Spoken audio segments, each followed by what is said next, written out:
नमस्कार। धीरेन्द्र शास्त्री, जिन्हें बाबा बागेश्वर धाम सरकार के नाम से भी जाना और पहचाना जाता है, एक चर्चित कथावाचक के रूप में भी उनका परिचय है, जिन्होंने हाल के वर्षों में भारत में लाखों लोगों का ध्यान आकर्षित किया है।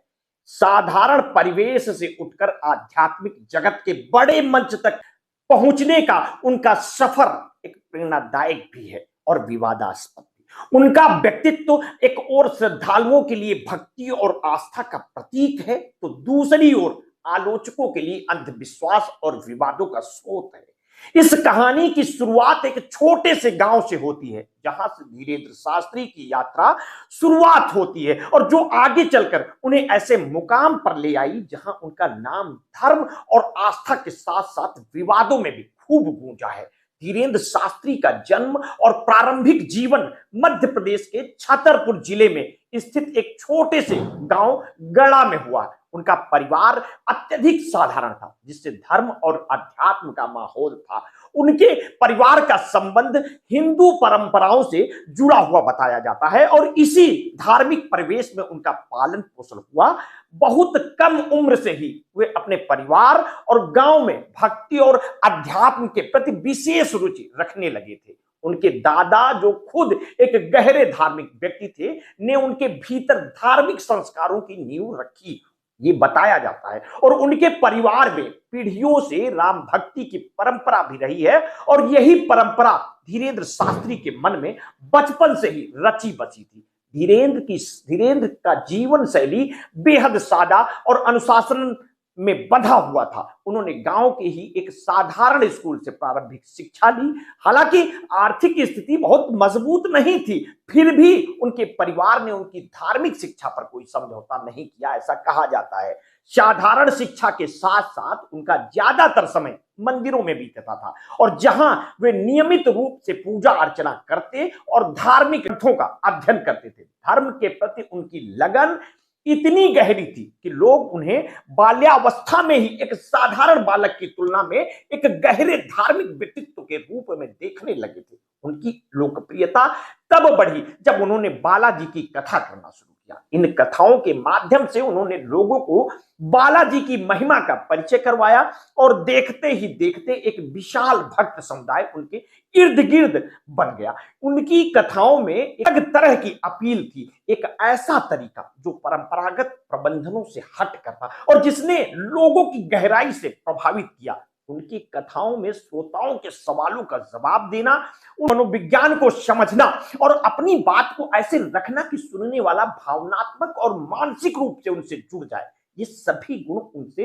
एक अलग उनकी पहचान बनाते हैं। हालांकि धीरेन्द्र शास्त्री का ये सफर केवल सफलता और लोकप्रियता तक ही सीमित नहीं रहा है। उनकी इस सफर में कई बार विवाद भी जुड़े, जिसमें अंधविश्वास फैलाने के आरोप प्रमुख तौर पर लगे। उनके खिलाफ ये आरोप लगे कि वे लोगों की समस्याओं का हल करने के नाम पर अंधविश्वास और चमत्कार का प्रचार कर रहे हैं। कई बार यह भी कहा गया कि वे अपने भक्तों को यह विश्वास दिलाते हैं कि उनकी समस्याओं को बिना किसी आधार के हल कर सकते हैं। ऐसे में कई लोग उनके इन तथाकथित चमत्कारों को धोखा और लोगों की भावनाओं का दोहन मानते रहे हैं।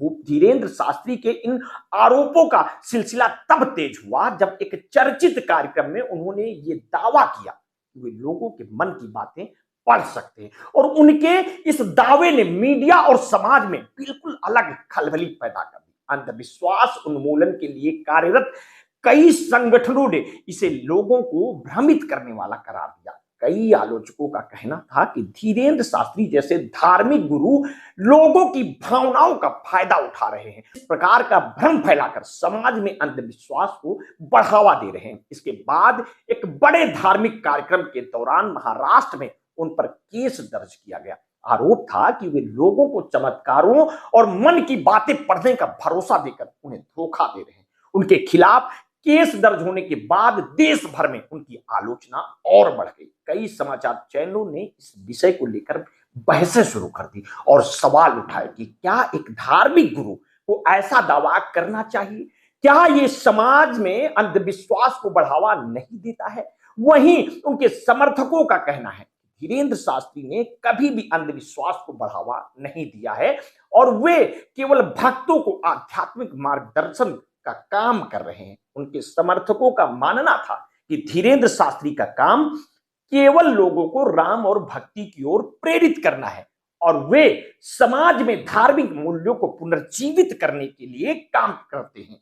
समर्थकों के लिए धीरेन्द्र शास्त्री एक प्रेरणा स्रोत थे जो समाज में धर्म की पुनर्स्थापना के लिए समर्पित थे। इन विवादों के बावजूद धीरेन्द्र शास्त्री की लोकप्रियता में कोई कमी नहीं आई। उनके भक्तों का कहना था कि धीरेन्द्र शास्त्री में एक खास तरह की शक्ति है जो लोगों को उनके परेशानियों से निजात दिलाने में मदद करती है और उनका मानना है कि बालाजी की कृपा से ही धीरेन्द्र शास्त्री को यह शक्ति प्राप्त हुई है और वे केवल उन्हीं के नाम का प्रचार कर रहे हैं। इसी आस्था के चलते उनके अनुयायियों की संख्या में दिन प्रतिदिन वृद्धि होती देखी गई है और बागेश्वर धाम, जहां से वे अपनी गतिविधियां संचालित करते हैं, एक प्रमुख तीर्थ स्थल बन गया है। धीरेन्द्र शास्त्री का यह सफर जो एक साधारण गांव से शुरू होकर राष्ट्रीय पहचान तक पहुंचा है, अपने आप में प्रेरणा और विवाद का मिश्रण है। उनके भक्त उन्हें एक दिव्य पुरुष मानते हैं जो राम भक्ति का संदेश फैलाते हैं, जबकि आलोचक उन्हें अंधविश्वास और भ्रम का प्रतीक भी मानते हैं। ये दो विरोधाभासी दृष्टिकोण उनके सफर को और अधिक जटिल बनाते हैं। इस पूरे प्रकरण को आप किस तरह से देखते हैं? धीरेन्द्र शास्त्री के बारे में आपकी क्या धारणा है? हमें अपनी प्रतिक्रिया वीडियो के कमेंट बॉक्स में अवश्य दीजिएगा। आपने अगर अभी तक हमारे इस चैनल को सब्सक्राइब नहीं किया है तो तत्काल कर लीजिए, बेल आइकन दबाना बिल्कुल ना भूलिए। अपने स्वास्थ्य के प्रति सचेत रहिए, सजग रहिए, अपना ध्यान रखिए। बहुत बहुत धन्यवाद। साधुवाद।